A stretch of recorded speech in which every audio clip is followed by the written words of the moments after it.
Hey, it's Barry Upton here with one of my best friends ever here in Thailand. We've known each other a long, long time. Yeah. It's SJ, Sarah Jayne. Hi, Barry. You have been here even a little bit longer than I have, haven't you? Gosh, yeah, 22 years. 2002 came to Thailand. What made you come to Thailand in the first place? Blimey, 22 years ago. I was 22 years younger and just had my daughter. And my husband and I decided, you know what, we want to get out of England. Quality of life. We were, we were on this pathway that our baby was born, and it was a case of, well, now it would be, maybe get a bigger home, a bigger car, put her into nursery because we were both so busy. So you've been here a few times before? Yeah, ever since I was a teenager. And you fell in love with Thailand? I opened my eyes. When I first came to Thailand, I was 17, and what was a shock for me, I was like small town England, and then recognized there's all these expats here, and it just, wow, you can actually choose where you want to live. That was a big eye-opener for me. Right. And then when I met my husband, he was on the same page as me, that England seemed to not be as good anymore, the quality of life, what we wanted life, which was time and quality of time. Things weren't like they used to be. Yeah, we all say that, right? You look back and think it's not like it used to be. And then when you had, Thailand was a very easy choice, very easy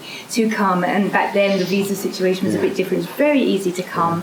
And like most people, so give it a go, a couple of years, and then 22 years on, and you're still here. You've raised a family here. Yeah, 2 daughters. Yeah. It's been great. I've only got good things to say about Thailand, actually. As you have, because then you came. One of the reasons that we're friends is that we're both very positive people, right? Which will be evident a little bit later on in this chat. But I want to hear about how you started life, because you didn't have a very great childhood, did you? Well, yeah, I had a dysfunctional family, and so I left my family home very early because dysfunction, and ended up in the care system, But I don't regret that or anything. That propelled me to be the independent and optimistic person that I am. Yeah. Because I recognized very early I didn't have the family to fall back on. If mum's not there and dad's not there, and that's taken away after the jarring initial shock of, oh my God, I'm on my own. And then you recognise, oh my God, I'm on my own. The freedom in that, the independence in that. Like, a lot of people would love to leave England, but mum's there, grandma's there, dad's there, and that's a very good tie to keep you in, you can't just, but for me, that wasn't there. So it was like, great. So your situation made you think more independently? Definitely, 100%. I don't look back at it and think, oh my God, like, poor me. I look back and think, honestly, there was a lot of dysfunction in my house, and I used to dream of leaving. I used to dream of being able to get away. And then I just feel like, and I used to think I had to wait until I was 16, because, in England, it's 16 you can leave home. And honestly, I used to have that goal in mind. I'm 16 and I'll leave. And where did that independence lead you? I mean, what did you do in the big wide world? Anything I wanted to. At the time, there was a song, I think it's a Lightning Seeds, and there's one line in there, and my friends used to recognise, SJ, that's your song, you don't know what to do, so you do anything you like, because I didn't have anyone to think like, oh my God, what will my mum say, or my dad's not going to tolerate this, or anything like that. So we just hit the road, and I travelled a lot. Lots of different people, lots of clubs, lots of times I can't quite remember, but it was good.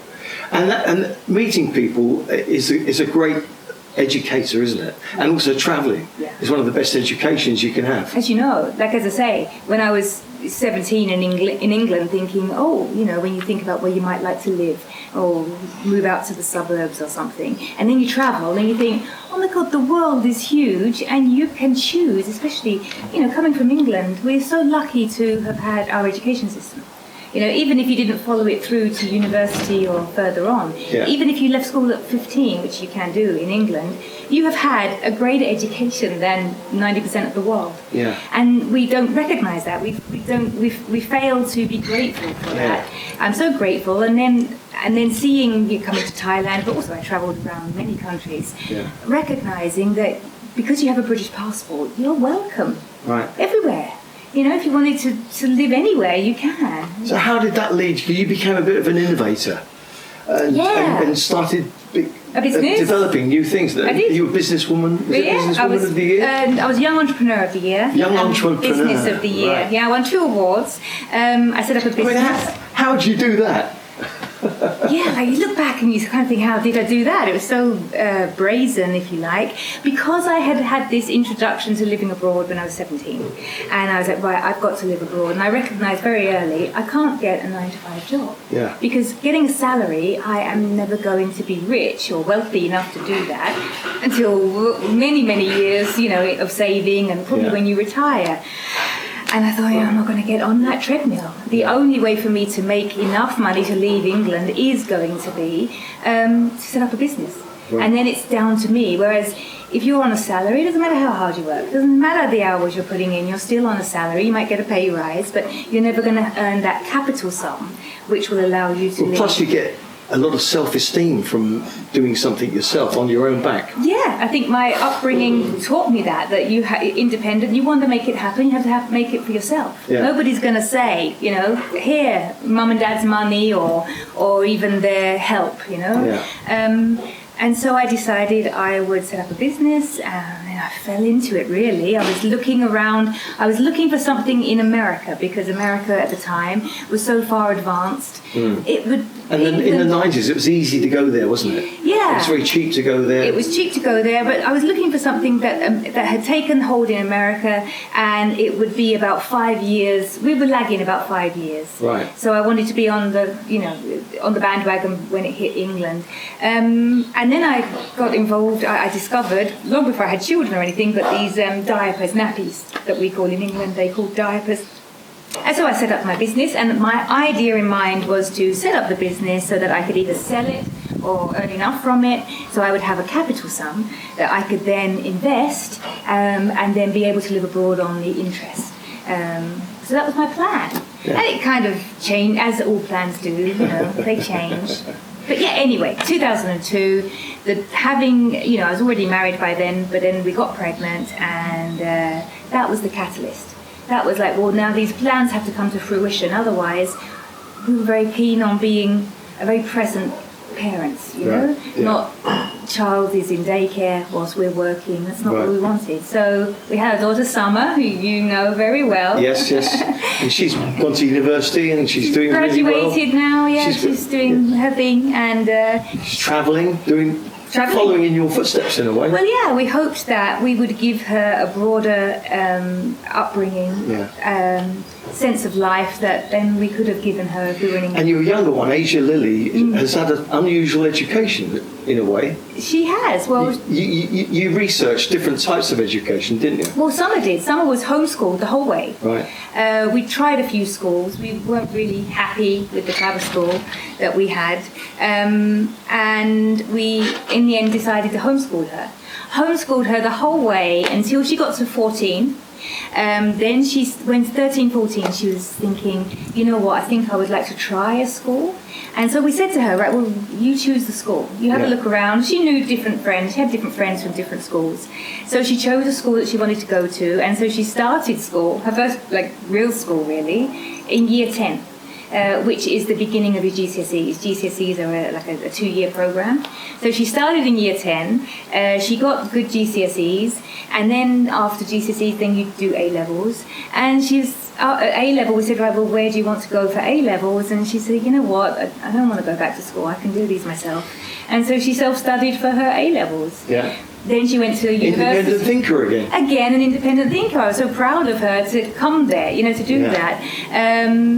And then she went to university, got her Bachelor of Science, and then she got her Master's, and now she plans to do her PhD. So it hasn't held her back academically. You must be very, very proud of her. Yeah, but it wasn't just a trajectory that was like that. I chose homeschool, and most of the time she did great at it. But there were definitely wobbly moments where I was like, oh my God, like just my utopian thinking is going to ruin her. You know, she's not going to be there academically. You know, she didn't learn to read. But Asian Lily is very similar. She's got her own mind, doesn't she? She's trying out different things and trying to be a little bit of an innovator. She really does, yeah. And I think, you know, you don't know how much is nurture and nature. That's the whole question in life. You know, they still haven't buttoned it down to what is it. I think it's a mixture of both, but definitely having your eyes open to an early age. Yeah. To travel, and also, you know, I tell her about my past. I think one of the things that binds us is an open mind. Yeah. I mean, that's one of the most essential things in life. It has been for me. Yeah. Change is the only constant. And when you come to a place like Thailand, you meet lots of different people who, you know, they're here now, but the paths that led them here is what's really interesting. Yeah. Whether they're retired or whether they're dropouts or whether they consciously decided to, you know, have a better life and why they think it's a better life compared to, you know, back in England. Now, when we first met, you came onto my radio show. Yes. I remember when we used to have it outdoors, and and you were predicting everybody's future.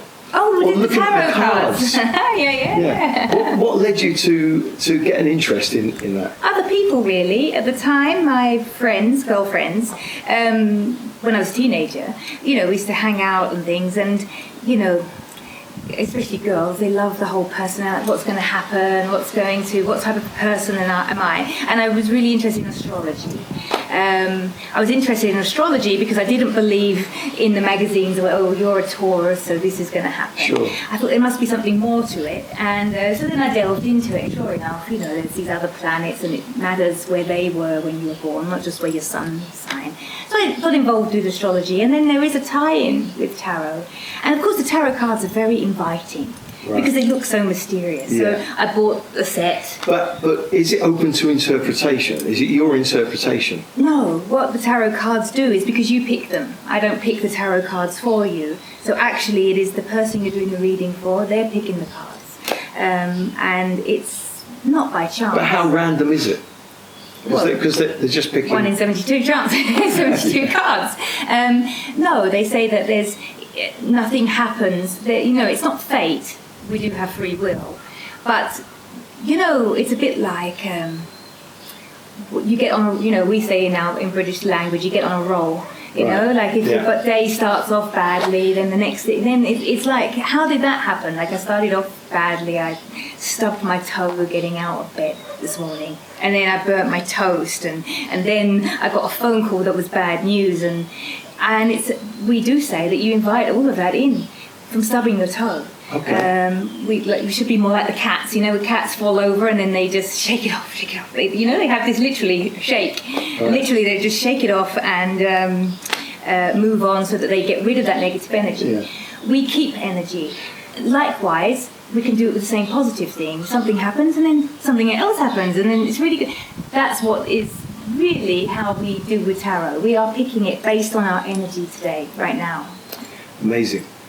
Have you followed this up? Have you followed people up and seen if your predictions became Definitely, true? Yeah. And because I'm quite a candid and blunt person as well. I remember, this is 10 or 12 years ago, and the ones you picked for me were very positive. There you go. And well, you're a positive person. It came from you. And you did actually say I was going to get some more success. Yes, and you have. Which was right. So yeah. I have to say, you were correct. Yeah. But I mean, how many people does that happen for?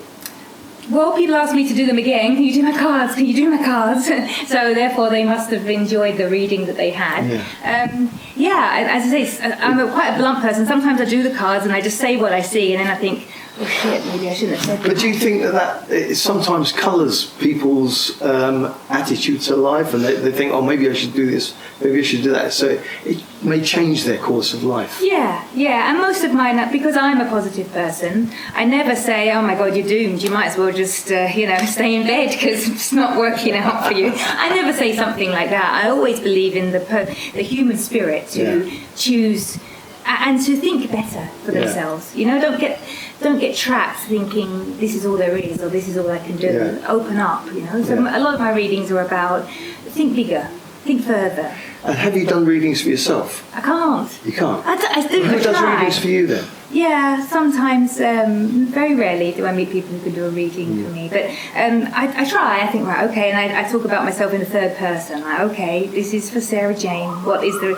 And then, like, halfway through or a quarter of it, I think, I'm just making this up. Right. This is not... Yeah, so I can't. Now, this positive thinking of yours, right, has led you to this very moment in your life, which is a little bit challenging. Yeah. But to me, I'm inspired by you because you're absolutely fighting, or you're meeting the challenge with vigour. With vigour. That's a good word, isn't it? Snap. It is a good word because... What's happened to you? Well, I am currently end of life diagnosis. I had cancer 2 years ago, and then had the treatment and everything, and then it came back. And when it comes back, it's palliative care only. Terminal diagnosis. You're on this prognosis that it's going to end in life. But I believe we're all palliative. All our care should be palliative because nobody survives life. You've never met anybody who survives it, right? And that's true. We're not getting out of this alive, are we? Everybody does. It's just a question of time. It's just when. Yeah. That's right. And so it's quality, not quantity. Doesn't matter how long you live. It only matters the quality of life. I remember about a year ago you said you only had 6 months. That's right. That's what they said. And you're still here. 15 months on. And you're still looking great. Feeling great, looking great, being great, So... my positive mindset comes with, I'm very clear about what I want. I didn't want to run back to England and get on the NHS and do that. I've lived here for 22 years. I have a great life here. I have a great home, family, friends, pets. This is where I want to be, up until that last breath. Yeah. I don't want to be in pain. No. But that means that I really have to manage it myself, which is a lot of Google research. Okay, what does that look like? When I'm in pain, what's the best things to get? Because what is good here is they do give you whatever you want. Yeah. Like I said yesterday, what do you want? I told him that one, and he gave. But that's the practical side of it, right? Right. But it means that you're independent, and there's freedom in that. Right. You're in control. Oh, okay. So that is part of the mindset. I'm not a passive. Well, what now, doctor? What do you say? You tell me. I don't want to do that. Yeah, it's like I'm an intelligent human being. I can read. I can have this gauge of what they would do in England and what they would do here, and I will decide. I mean, you've got to think of your family, haven't you? And it's not just you. Yeah. You have to think of people around you, friends and family, and how they're going to feel. Yeah. So it's obviously I think it's worse for people looking on. I really do. When you're the one dealing with something, you have a different perspective compared to people around you. They don't know what to say. They don't know what to do. There's a lot of hand-wringing. They can't express themselves freely because I don't want to upset. Like my husband, Alan. You've met Alan. He's a great guy, and he's so funny and humorous. Yeah. And there's one way to take the humour out of someone, and someone you love is going on this cancer journey, terminal cancer. It's the worst. Although, like we've all had a couple of years to deal with this because we didn't think you'd be here now. Exactly. So you're on borrowed time. That's the good thing about cancer. You have time. Yeah. It's not like I always think if someone has a car accident. So do you look on your time now as a bonus? Every day is a bonus, but everybody should look like that. Yeah. Everybody should. We read and we're so detached. We read, but especially in Thailand, we know 2,000 people a month get killed on the roads in Thailand. We just very nonchalant that it's not going to be. It's not me though. It's not me that. But if you go to the A&E department in the hospitals today and ask those people that were motorists who had an accident. Did they think they were going to have an accident today? No, they were just as nonchalant as we are. Yeah. So this could be your last day. Could be your last week. You just don't know. So everybody should live like it's their last. I know exactly what you're saying because like 3 or 4 years ago I had the heart attack. Okay, it was a mild heart attack, but at the time I thought that might be the end. So every day for me is a bonus. Yeah. And isn't it a great way to look at life? It really is. And don't worry about that. Apparently there's a war going on. I don't care.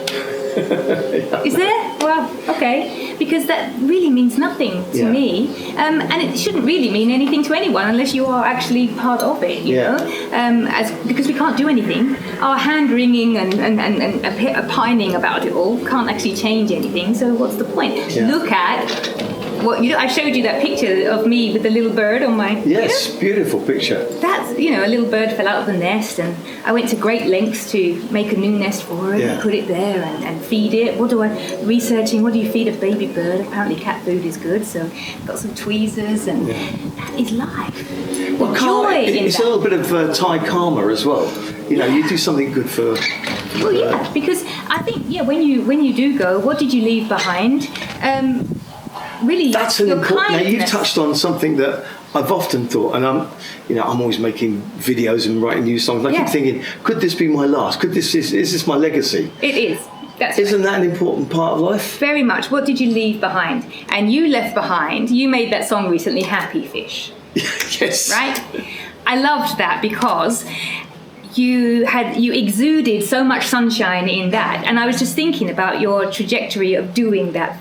So you had this idea, okay, you write out some lyrics, and okay, then you do the music, and okay, then you're going to record it, and then you're like, I'll shoot a music video. What can I do? I know, I will get in my pool and do this, and we're surrounded by fish. That's right. Nobody paid you to do it. You're not earning money to do it. It's just the joy of let me do that now. And then you got in there and then you did all the after effects, you put some fish, then you sent it to people, you sent it to me. So I catch it. I've got this video, and my girls know you, Summer and Asia Lily and Alan, and look what Barry's done. Happy fish, happy fish. And then we're singing along because it's about that circular. The whole thing was about uncluttering your life, really. Yeah. Then Summer goes off to Bali, and she sees a restaurant called Happy Fish. Oh, no, I think it's in Singapore. She went to Singapore. And then she sees a restaurant, Happy Fish, and so she takes a picture of that, like, oh, Barry's expanded, and sends it back to me. But look at that. You don't know who it's touching. Summer is carrying that with her in Singapore. Part. And it's a bold thing to open yourself up to the world, to be ridiculed, really. Absolutely. But if you don't care about that, and I think this is an important lesson in life as well, which you have practiced your whole life. Yeah. So it's wonderful that you do that. So it's only the things that you leave. Nobody in my family, Alan, Aisha, and Summer, and myself, if ever we see the word Happy Fish, whether it's a restaurant or on the side of a truck, we're going to think, oh, Barry, So you leave behind those little things. It's not the big things. It's the little things you leave behind. The joy, the phrases that I say. Like, I'm known in my household for bad jokes. I love puns. Yeah. Love wordplay. And they're like, oh, Mom, But when I'm gone, that will be what's carried on. They'll be thinking about that and say, oh, I wish she was doing that. Mum would have loved that one, Yeah. Now, you're getting into these final days, final weeks, final months, you have quite a spiritual feel about it all, don't you? I do. And it's not really religious. No, I'm not religious. I've got no time for any religion. But I do have a spiritual... Tell us about that. I think that's interesting. Yeah, okay, well, first of all, on a proof that I have had, I had a medical emergency back in 2016 or something like that, anyway. And I died for a little bit, I was on the operating table, and it was a big emergency. But what I recognised was as soon as I left my body, I shot out of my consciousness. The voice in your head, my consciousness shot out of my body like a rocket. There was no energy like it that I've ever experienced here in this body.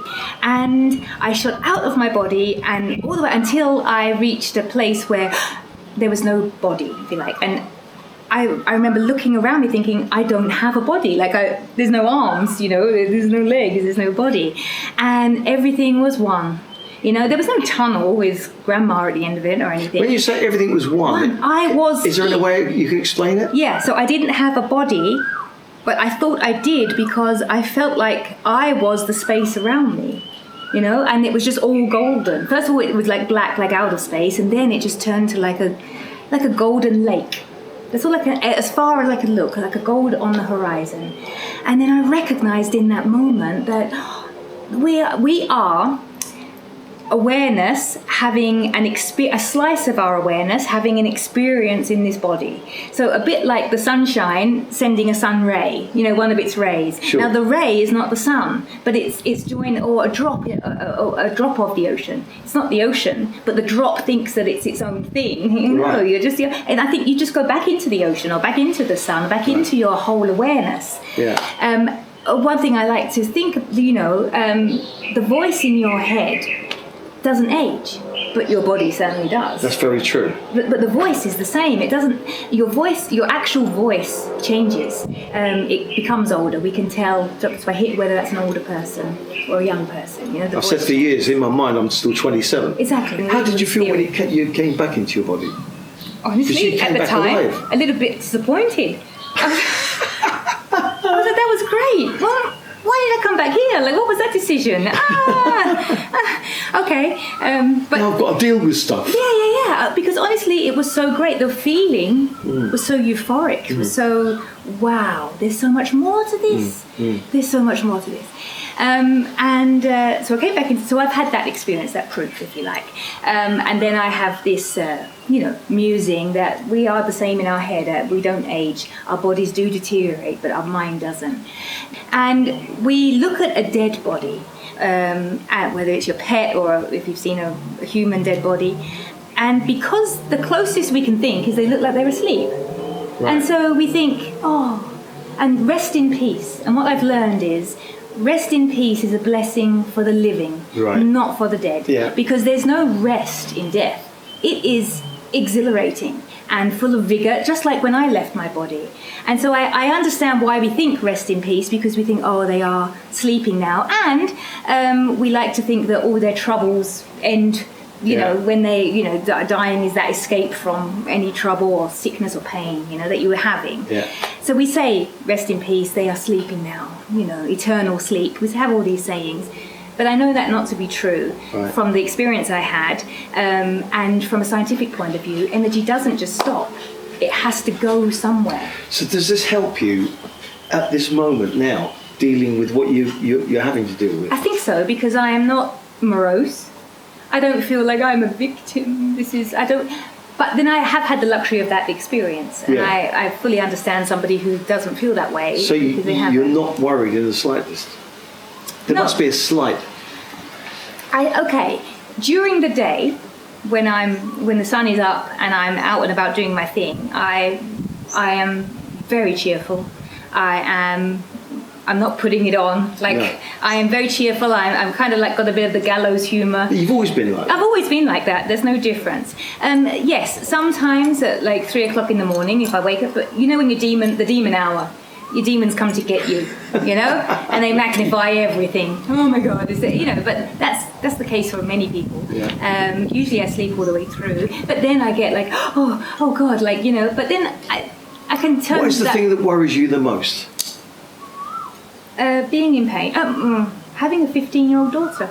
Right. Now Summer is 21, nearly 22, and of course, losing a parent at that age is going to be difficult. But my children are amazing. They are resilient and independent, Well, that comes from you. Well, maybe it comes from me and Alan too. We've always treasured and loved independence more than anything. Yeah. And so when we've had sassy young children, you've always let them be free to develop themselves. Definitely. And never stopped them from doing anything. No, and in a way pushed them towards independence. And we've always said, sometimes we've had, a sassy comeback from our young children. And we kind of think you can't ask for independence and not have that. It's a double-edged sword, Of course they're going to be be like that. So, but Asia's younger, she's 15. Yeah. And that's tough. And I can't help thinking I've created a cycle in a way where, because I lost my mum, I left my mum very early in life as a young teenager. And now, they're both older than I was when I left. They're going to have that again. But they're nothing like I am because they have Alan, and Alan. But I still think that they're going to draw on the inspiration from you. Yeah, definitely. I'll always, I've always told them to think further. Come on, you have extrapolate upon that. They all know these big words that mum uses, and extrapolate your thinking. Don't just stop there. Yeah. Don't just say that is it. What if it's not it? We've always had a saying, I don't know is not an answer. And kids, especially in their sullen times, well, I don't know. I don't know is not an answer. And the more you know, the more you don't know. The more you know, that's right. The more you know, the more you don't know. So, but you don't know how much of this sticks, because if you try to think back to when you were 15 or 21, you don't really remember much. Like you remember moments, but there's a lot you don't remember. But they have an awesome father. So lucky to have chosen Alan to be their father, because he's awesome, so that continues. Okay, so when the time comes, how are you going to look back at your life? Right, so what I learned when I was up there, out of my body, is that there isn't any judgment. I do not, so there, I had this spiritual, I do A Course in Miracles. It's a big spiritual book, and kind of something you do every day, and what it is about is non-judgment, no sin. Our job is to forgive everybody, because we're just having this experience right now equally, Be kind, because you don't know what somebody else is going through, so it's very much about kindness and forgiveness. But I do not believe, well, not for 1 second, that if we are this big awareness, that we are then given this slither of reality for 70, and that this is your training ground of where you're going to be judged from. So over you go. You're not going to get your whole awareness. You're just going to get a fragment of it, and then you're going to be tested on it. And at the end of your life, oh well, that was bad, and that was pretty good. And that's nonsense. That's very. It's a very human way of trying to, because we love revenge, and we know it's going to come back to haunt them, kind of a thing. I don't believe that. But are you going to be filled with satisfaction? Yeah. My gosh, yeah. Like from when I was 17, recognizing I'm out of England, like being able to choose the life on purpose, not having to wait till I was retired. I'm so lucky. Like some people do this whole chemo stuff and radiation stuff and still have to keep their job because they need to pay the bills. And hallelujah. Like I feel like I've done it the other way around. I retired at 24. And now now I'm 47. I know exactly what you mean, because I turned professional at 21. Yeah. And I've never done a job since. That's right. It's always been my passion.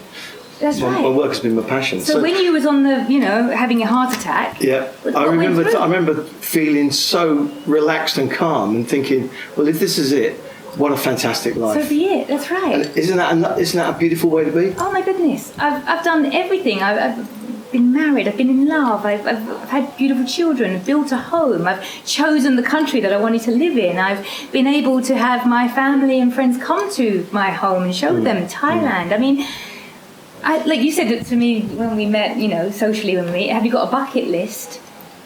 Like, no. I've done it all. Like, I can't think of something, oh, you know what, I never got to do that. Yeah. Nothing. There's nothing. And that's a great way to be. Yeah.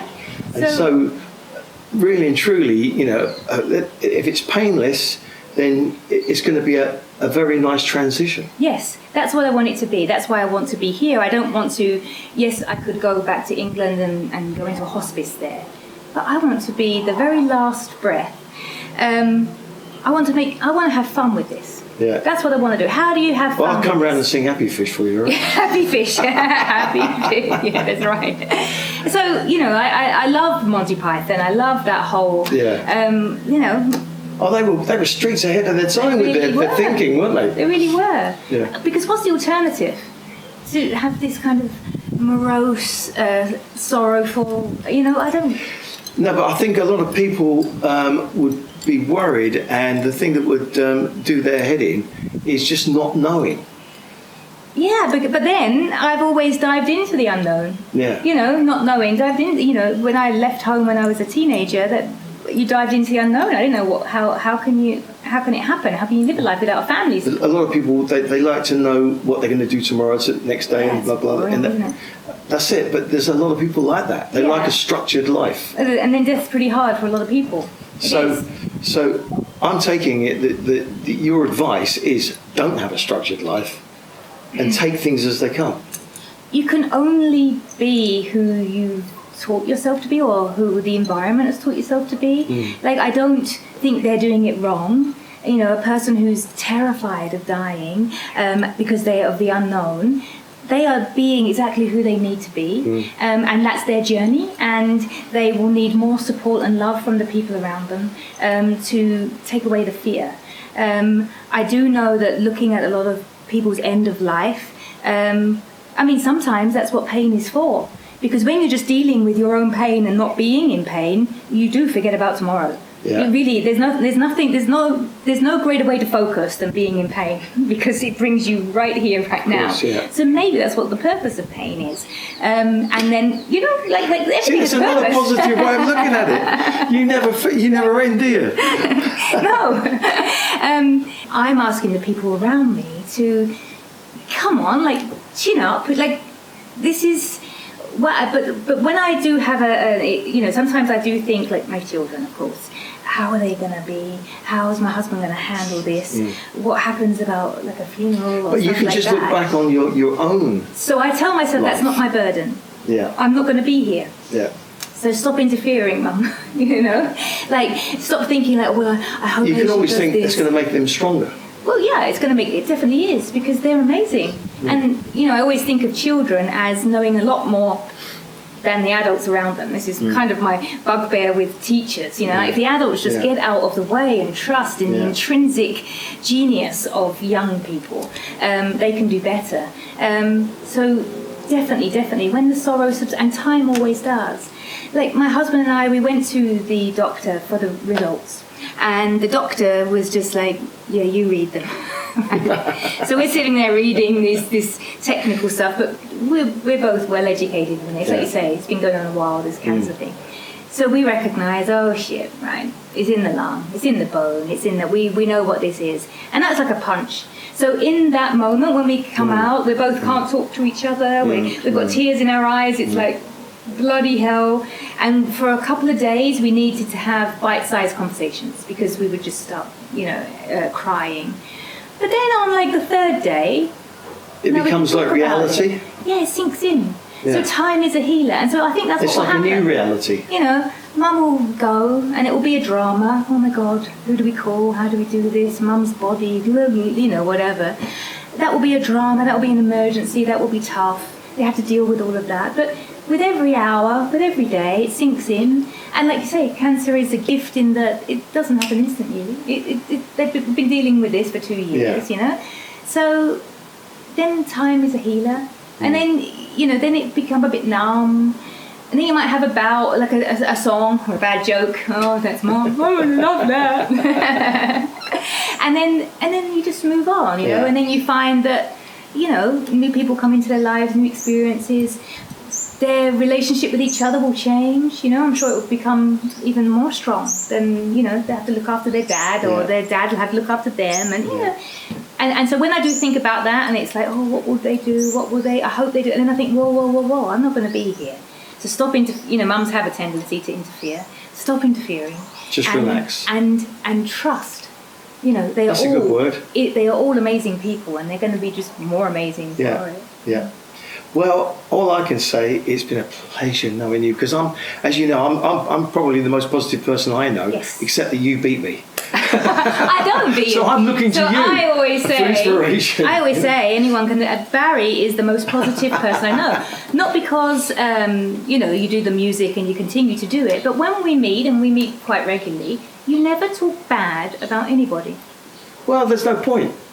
Well, you know, several people have a point. I could talk bad about certain people. You could, and you don't. No, but you don't need that negativity in your life. Well, do you? I love that about you, because when I meet with other people, you know, people do, and especially in a small town, and especially, you know, we've all got more time on our hands, but you don't. But plus, also, I'm very content with myself. Yes. You know, and some people look at that as arrogance. Yeah. Right? But I don't think so. No, I think it's a good thing. I've thought about it a lot. Yeah. And I'm sure you've been the same. Definitely. Yeah. And people, you know, and people always talk about you. And, you know, probably for me, they think I've got my head in the clouds, like I don't believe in reality, you know, because I'm always like, well, there's another way to look at this. For example, we just spoke about pain, you know, it's a brilliant way to focus in. And so therefore, that's what it has, that's what it does. And fear, you know, my daughter's when she's taking an exam.